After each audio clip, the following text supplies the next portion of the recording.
So Joe Rogan was talking with Aaron Rodgers, and they're both hoping that Jesus comes back. Joe said he hopes he comes back soon, said this will be a great time for Jesus to come back.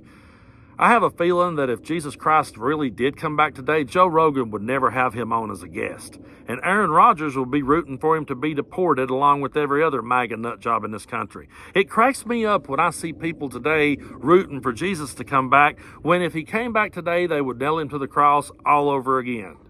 But Joe said this. He said, unfortunately, the problem with living in a secular society and living in a society that has a lot of people who are atheists that have no belief system at all, you find a belief system that a lot of people that call themselves atheists have subscribed to the religion of woke. Now, atheism is not a religion and neither is being woke, but this is Joe Rogan playing to his audience. This is Joe Rogan playing to his right-wing audience. I have people all the time say, yeah, man, but, Joe's a lefty. Joe has a lot of liberal beliefs. I don't care. Because if Joe Rogan in private, while he's hitting his bong, goes, yeah, I really believe that women should have equal rights in this country, he doesn't shout it loud enough from his platform. Anytime he's on his platform, he makes sure to shout the right-wing viewpoints the loudest because he realizes now that that is his audience, that is his base, and he has to grift them as much as he possibly can. But if I was sitting across that chair from Joe Rogan, and I know I'm never going to be, but if I was to be, I would say this: name me one piece of legislation from government that took away your rights as a man to do whatever the hell you want to in this country. You can still have kids, can't you, Joe?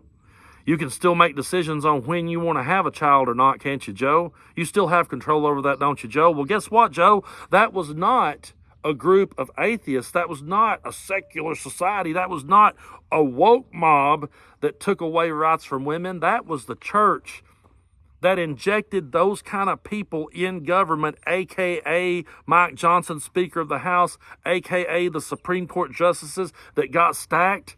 Joe Rogan can still marry whoever he wants to as many times as he wants to, unless Joe decides to come out of the closet tomorrow, and then he won't be able to because a church put those rules into place in our government, not an atheist woke society. And this argument that wokeness is a religion is bullshit, but let's just play along for a minute and let's just pretend it is.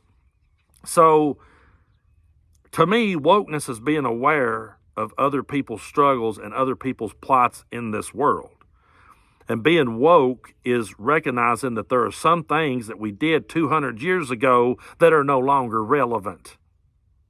So if that's a religion, and it's not, but if that is one, I would much rather subscribe to that than to what we see coming from the right wing, which says to us, if you don't look like us, sound like us, marry the same kind of people we marry, and vote for the same person we vote for, you're not included. But Joe goes on to say, that they think their God is equity and inclusiveness.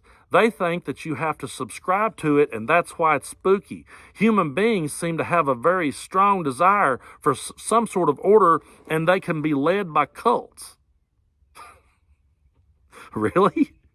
So, again, let's see who's being led by a cult here. I'm over here admitting that I'm going to vote for Joe Biden in November because I think he's the better man for the job. And every day of my life, I drive down the road and see people driving with Trump flags, flying off their trucks, flying off their boats, flying off their houses. They got statues built to the guy. They're buying pieces of the suit he wore in his mugshot where he was surrendering, and they're buying T-shirts that has that same picture that says never surrender on it. And you're telling me that we're in the cult, that we could be led by a cult, and you're not going to address the elephant in the room, which is MAGA, the biggest cult of them all? You're not going to point that out? And he goes on to say this: I think as time rolls on, people are going to understand that we need to have some sort of divine structure. Who's going to define that divine structure, Joe? Mike Johnson going to define it for you? You going to be cool with Mike Johnson having the reins to this and letting him? Because you know what? As far as divine structure goes, divine structure only comes out of the mouth of men. Out of the mouth of men who wants to control other people and their lifestyles. This is one of the most ridiculous things I've ever heard, and I used to listen to Joe Rogan. I used to enjoy hearing him carry on a conversation with other people, but he's absolutely got unlistenable to me lately because every time that Joe Rogan has a right-winger on, he makes sure to go overboard and say all those talking points as loud as he can. And people will say, yeah, well, he's a lefty on a lot of issues. He doesn't shout those nearly as loud or nearly as often.